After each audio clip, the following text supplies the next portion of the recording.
Hello student, welcome again.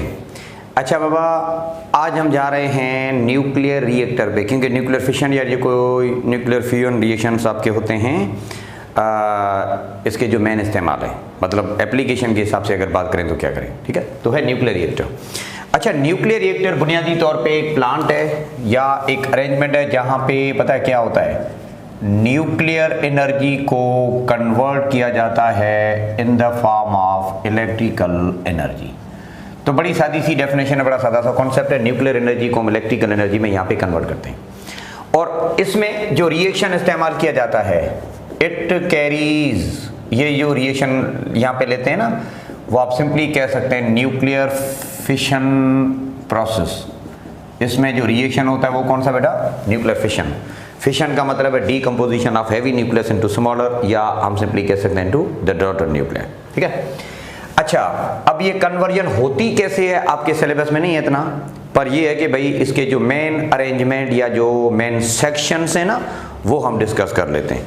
जिसमें सबसे पहले आपका आता है पहला नंबर सेशन, जो कि हम कहते हैं न्यूक्लियर फ्यूल। मतलब जो फ्यूल आप इस्तेमाल करते हो कौन सा। देखिए, जब हम एनर्जी की बात करते हैं, एनर्जी ऑब्टेन की बात करते हैं, तो जाहिर सी बात है हमारे यहाँ कोई ना कोई न्यूक्लियर फ्यूल होता है या कोई ना कोई इनपुट आपका होता है, रॉ मटेरियल जिसको कहते हैं। तो यहाँ पे जो न्यूक्लियर फ्यूल है वो एज ए रॉ मटेरियल इस्तेमाल जो किया जाता है वो होता है यूरेनियम का आइसोटोप और यूरेनियम का स्टैंडर्ड 235 यह आइसोटोप आमतौर पे हम इस्तेमाल करते हैं एज अ रॉ मटेरियल, क्योंकि मोस्टली ये वो मटेरियल है जो कि अवेलेबल भी होता है, अवेलेबिलिटी का इशू नहीं, and easy to go through fission process is well. फिर हम क्या करते हैं, न्यूट्रॉन की बम्बार्डमेंट करते हैं, तो बेरियम क्रिप्टॉन बनते हैं along with production of 3 neutron. तो ये कि रॉ मटेरियल जो हम आमतौर पे यहाँ पे इस्तेमाल करते हैं, that is all about we can say the uranium, ठीक बेटा। अच्छा, तो सेशन ये कैसे इस्तेमाल किया जाता है आपके सिलेबस में नहीं है, पर थोड़ा सा हमने इसके बारे में बात कर। अच्छा, जो दूसरा यहाँ पे होता है, जो दूसरा पोर्शन यहाँ पे होता है उसको हम बोलते हैं मॉडरेटर। मॉडरेटर का बुनियादी काम क्या है बाबा? मॉडरेटर का बुनियादी मतलब होता है कि रिएक्शन को कंट्रोल करना या प्रोसेस को कंट्रोल करना। और वो प्रोसेस को कंट्रोल हम कैसे करते हैं? Absorption of neutron. तो हम सिंपली कह सकते हैं कि फिशन प्रोसेस में आपने देखा कि न्यूट्रॉन पैदा होते हैं ना, किसी तरह से आपने उनको एब्जॉर्ब करना है, उनको साइड पे कर लेना है, तो वो रिएक्शन या वो जो प्रोसेस है खुद ही रुक जाता है। तो एब्जॉर्प्शन ऑफ प्रोटॉन, अपना जो न्यूली बॉर्न न्यूट्रॉन्स हैं उनकी ये जो हम करते हैं उनका जो प्रोसेस है या उनको न्यूट्रॉन को एब्जॉर्ब करने के लिए करते हैं, ये सेशन जो है ना, ये बुनियादी तौर पे कहलाता है कौन सा? मॉडरेटर। तो मॉडरेटर सेक्शन में हम सिंपली क्या करते हैं, न्यूली बॉर्न न्यूट्रॉन को एब्जॉर्ब करा के रिएक्शन को हम सिंपली कह सकते हैं कि कंट्रोल कर सकते हैं। अच्छा, मॉडरेटर में कौन सा एलिमेंट आमतौर पे इस्तेमाल किया जाता है? आमतौर पे आप इसमें सॉफ्ट वाटर भी यूज कर सकते हो या आप हार्ड वाटर भी यूज करते हो। अच्छा, सॉफ्ट वाटर जो है ना वो लाइटर है। आमतौर पे आप ऐसे भी कह सकते हो कि भाई सॉफ्ट वाटर आपका जो प्रोसेस है या सॉफ्ट वाटर जो होते हैं ना, they are having low mass number, और आप सिंपली कह सकते हैं कि इनका जो पावर है, मतलब स्लो करना, एब्जॉर्ब करना, न्यूट्रॉन को एब्जॉर्ब करना, इनका बड़ा हाई होता है। तो लार्जर स्लोइंग डाउन पावर है, पर चूंकि ये लाइटर होते हैं तो हम सिंपली एज अ मॉडरेटर इस्तेमाल करते हैं। सॉफ्ट वाटर मतलब आम जो पानी होता है उसमें आमतौर पे प्रोटॉन्स होते हैं जो कि इस पर्पस के लिए इस्तेमाल होते हैं। अच्छा, this can also be done by means of hard water. अगर आप चाहें तो हार्ड वाटर भी इस्तेमाल किए जा सकते हैं, ठीक है ना।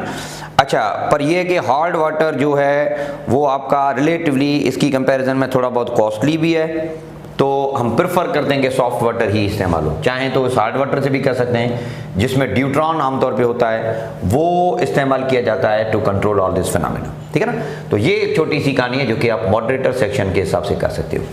अच्छा, इनके अलावा और भी मॉडरेटर इस्तेमाल किए जा सकते हैं, जिसमें हम कह सकते हैं आपका ग्रेफाइट है, आपका बेरिलियम है, या जो ऑक्साइड हैं या कुछ ऑर्गेनिक कंपाउंड्स हैं, वो भी हम इस्तेमाल करके मॉडरेटर इस्तेमाल कर सकते हैं। हम इस न्यूली बॉर्न न्यूट्रॉन को कंट्रोल भी कर सकते हैं, ठीक है।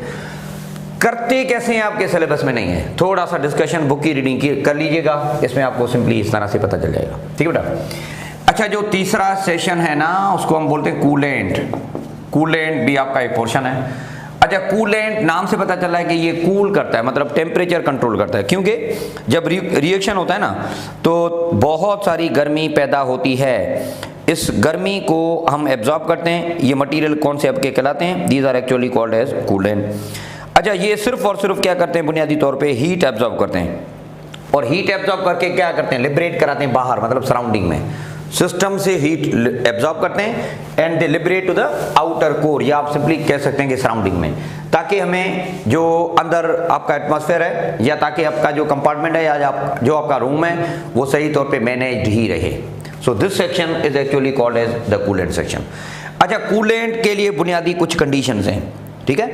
तो पहला ये कि भाई इसका जो अफेक्ट है ना वो न्यूट्रॉन के ऊपर ना हो इतना, मतलब ये न्यूट्रॉन एब्जॉर्ब ना करें, ठीक है, क्योंकि न्यूट्रॉन को एब्जॉर्ब करने के लिए हम क्या कहते हैं? मॉडरेटर हैं आपके ना, मॉडरेटर का काम है ना बाबा, ये एज अ मॉडरेटर काम थोड़ी करते हैं, ये तो हीट एब्जॉर्ब करें, तो it does not have any kind of effect to this particular absorption of neutron, इसके ऊपर लाजमी तौर पे ना होने चाहिए। अच्छा, दूसरी बात ये कि कूलेंट आप वो इस्तेमाल करें जो इस पूरे प्रोसेस पे असर भी ना पड़े इनका, they should not affect to the chemical changes occurs in this process, में जो भी होते हैं ना उनके ऊपर कोई भी असर इनका नहीं हो। दूसरी बात ये कि ये रेडियो एक्टिव नहीं होने चाहिए, क्योंकि जब रेडिएशन निकलती हो ना, या रिएक्शन जब होता है या प्रोसेस होता है तो उसमें बहुत सारे खतरनाक शुआ भी निकलते हैं, रेडिएशन भी निकलते हैं, तो हो सकता है उन रेडिएशन के पड़ने से ये ब्रेकअप भी हो सकते हैं, मतलब इनका भी खुद डिके हो सकता है। तो आप डिके ना करवाएं, मतलब ऐसे मटेरियल इस्तेमाल करो जो खुद डिके ना हो, अगर ऐसा हो सकता है तो we can easily go through this particular material, तो ये आपके कूलेंट कहलाते हैं। तो कूलेंट का बुनियादी तौर पे ये कंडीशन है कि लाजमी तौर पे ये हीट को रिमूव करें, और ये मटेरियल वो हों जो तकरीबन ज़्यादा से ज़्यादा आप सिंपली कह सकते हैं एब्जॉर्प्शन कर सकें हीट को। तो the section is actually called as coolant section. अच्छा, अब कूलेंट में हम कौन से मटेरियल इस्तेमाल करते हैं इसकी अगर बात करें तो देखें बेटा, कूलेंट के लिए आप लाइट वाटर भी इस्तेमाल किया जा सकता है, आपका हैवी वाटर भी इस्तेमाल किया जा सकता है, या ऐसे कुछ जो लिक्विड मेटल्स हैं वो भी आप इस्तेमाल कर सकते हैं, जैसा कि सोडियम है या सोडियम पोटेशियम एलोय है या मरकरी है या कुछ ऐसे ऑर्गेनिक कंपाउंड हैं, वो आप इस्तेमाल कर लें। पता है क्या होता है? आमतौर पे जो कंपार्टमेंट होता है ना उसकी दीवारों पे हम क्या करते हैं, इनका एक शावरिंग कर रहे होते हैं, मतलब ये जो मटेरियल है ना वो मुसलसल इस तरह से फैल रहे होते हैं इस तरह से। तो यूं क्या होता है, जो हीट एनर्जी पैदा होती है कंपार्टमेंट के अंदर वो एब्जॉर्ब करते हैं और वो आउटर कोर में या सराउंडिंग में उनको वो लिबरेट करते हैं, तो यूं हम टेम्परेचर को कंट्रोल आसानी के साथ कर सकते हैं, ठीक है ना। तो ये मटेरियल आपके कूलेंट कहलाते हैं। ओके, जो चौथा वाला मटेरियल आपका है, क्योंकि आपने क्या करना है बुनियादी तौर पे ये सारी चीजें इस तरह से रोकनी या कंट्रोल भी करनी कंपार्टमेंट के अंदर, ये आपका कहलाता है कंट्रोल मटेरियल। कंट्रोल मटेरियल चौथा नंबर जो आपका सेशन है, this one is actually called as control material. अच्छा, अब इसमें कंट्रोल मटेरियल हम कहाँ पे या किस तरह से इस्तेमाल करते हैं? ये वो मटेरियल हैं जो आप सिंपली कह सकते हैं they control the nuclear fission process, ठीक है, और एब्जॉर्ब करने के साथ, मिसाल के तौर पे मॉडरेटर ने क्या किया था, न्यूट्रॉन एब्जॉर्ब किया ना, न्यूट्रॉन उन्होंने एब्जॉर्ब किया तो उनका टेम्परेचर पे फर्क पड़ सकता है उन मॉडरेटर के ऊपर, या उनके प्रेशर के ऊपर भी फर्क पड़ सकता है, या उनकी कंडीशन के ऊपर फर्क पड़ सकता है। तो कंट्रोल मटेरियल क्या है कि रीजन में या कोर में हम लगा देते हैं जो इन एब्जॉर्प्शन की वजह से चेंजेस आती हैं, मुख्तलिफ मॉडरेटर के ऊपर जो चेंजेस आती हैं उनको ये कंट्रोल करते हैं, ठीक है, ताकि उनके ऊपर मिनिमम एज पॉसिबल हम सिंपली कह सकते हैं कि इनके ऊपर चेंजिंग आए। अच्छा, तो ये है कि भाई कैडमियम आमतौर पे बेहतरीन समझा जाता है क्योंकि उनकी मेल्टिंग पॉइंट काफ़ी कम है रिलेटिव टू द अदर, तो लो टेम्परेचर के हिसाब से हम सिंपली बात कर सकते हैं कि ये बेहतरीन है, ठीक है। इसके अलावा हम एलॉय ऑफ सिल्वर भी इस्तेमाल कर सकते हैं, इसके अलावा ये भी आप ध्यान में रख लो। या अच्छा, बोरॉन की अगर बात करें ना तो लो टेम्परेचर के हिसाब से आपका कैडमियम सही है, पर हाई टेम्परेचर के हिसाब से अगर बात करो तो बोरॉन बेस्ट है, क्योंकि उसकी जो मेल्टिंग पॉइंट है आसानी के साथ वो आपका मेल्ट नहीं होता, तो ज़्यादा मेल्टिंग पॉइंट की वजह से आप सिंपली कह सकते हैं बोरॉन भी कर सकता है। और दूसरी बात ये कि इसके पास लार्जर न्यूट्रॉन एब्जॉर्ब करने की सलाहियत भी है। तो जनरली हम सिंपली कह सकते हैं कि कंट्रोल मटेरियल वो हैं जो मॉडरेटर के साथ साथ ऑपरेट होते हैं, क्योंकि जब ये न्यूट्रॉन एब्जॉर्ब करते हैं तो उनका टेम्परेचर या उनकी प्रॉपर्टीज पे फर्क आ जाता है, जो कि हम किसी भी तरह से कहते हैं कि भाई ना हो। तो such set of materials are actually called as control material. आमतौर पे बोरॉन भी इस्तेमाल किया जाता है, कैडमियम भी। लो टेम्परेचर पे कैडमियम है, हाई टेम्परेचर पे हम इसको इस्तेमाल करते हैं एज अ बोरॉन। अच्छा बाबा, एक सेशन और भी है जिसको हम बोलते हैं शील्डिंग। अब पता क्या है, जब न्यूक्लियर रिएक्शन होता है ना तो बहुत खतरनाक रेडिएशंस निकलती हैं। ये रेडिएशन कंपार्टमेंट से बाहर भी जा सकते हैं, और अगर बाहर कोई लोग रह रहे हैं तो जाहिर सी बात है उनकी न्यूट्रिशन, उनके जो एक्टिविटीज़ हैं या उनके ऊपर ये रेडिएशन अटैक कर सकते हैं, तो उनके भी डिसएडवांटेजेस भी हो सकते हैं। अच्छा, इस पूरे मामले को कंट्रोल करने के लिए हम क्या करते हैं कि कंपार्टमेंट को शील्ड कर देते हैं। शील्ड का मतलब ये कि कंपार्टमेंट की जो दीवार है ना वो आप थोड़ी मोटी सी बना लो, थिक कॉन्क्रीट वॉल, थोड़ी सीमेंट की मोटी दीवार बना लो, ताकि ये रेडिएशन आसानी के साथ पेनिट्रेट ना हो। अगर ये रेडिएशन पेनिट्रेट कर गए तो हो सकता है कि वो सराउंडिंग को भी कंट्रोल कर सकते हैं। So this set of properties is all about we can say shielding. Shielding का मतलब आप कुछ इस तरह से करो ताकि ये रेडिएशन पेनिट्रेट ना हो सके, ठीक है ना। तो ये मुख्तलिफ सेशन है जो कि न्यूक्लियर रिएक्टर में इस्तेमाल किए जाते हैं। इसका सिंपल सा कॉन्सेप्ट आपने पढ़ा। अब ये रिएक्शन इस्तेमाल किया जाता है किस चीज़ को किस में कन्वर्ट करने के लिए बेटा?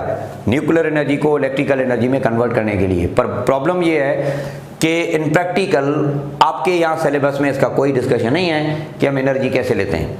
सिर्फ कंपार्टमेंट इनके डिस्कस किए गए हैं जो कि आपकी किताब में भी अवेलेबल है। आप बुक को थोड़ा ओवरव्यू कर लीजिएगा, आपको काफ़ी सारी आपको मिल जाएगी। अच्छा, अब ये सारे के सारे प्रोसेस जो हमने पढ़े, these are equivalently applicable to one of the main type of nuclear reactor जो कि ब्रीडर रिएक्टर हम कहते हैं। तो ब्रीडर रिएक्टर में आप इस चीज़ को और भी डिटेल में इस्तेमाल कर सकते हैं, ठीक है ना। तो अगर टाइम है ना तो उसको ओवरव्यू कर लेना ब्रीडर को, क्योंकि ब्रीडर में भी ये सारी कहानी इस तरह से एक्सप्लेन्ड है। बाकी ज़्यादा उसको रट्टा वट्टा मारने की ज़रूरत नहीं है। यहाँ से सवाल इस तरह से हम नहीं देते। सवाल जो आते हैं ना वो मेन या इसका बुनियादी काम क्या है, इसमें काम क्या होता है, जैसे शील्डिंग का क्या काम है, मॉडरेटर का क्या काम है, कूलेंट क्या करते हैं, तो ये कहानी ओवरव्यू आप कर लेना, यहीं से सवाल ही आते हैं, ठीक है बेटा। सो चैप्टर नंबर 19 का ये छोटा सा टॉपिक था जो कि फिशन और फ्यूजन के साथ आपका था। So completed now, okay. So thank you very much. हम अब आते हैं चैप्टर नंबर 20 पे। सो इसको बेटा नोट कर लीजिएगा, बुक की रीडिंग है वो आपने कर लेना है।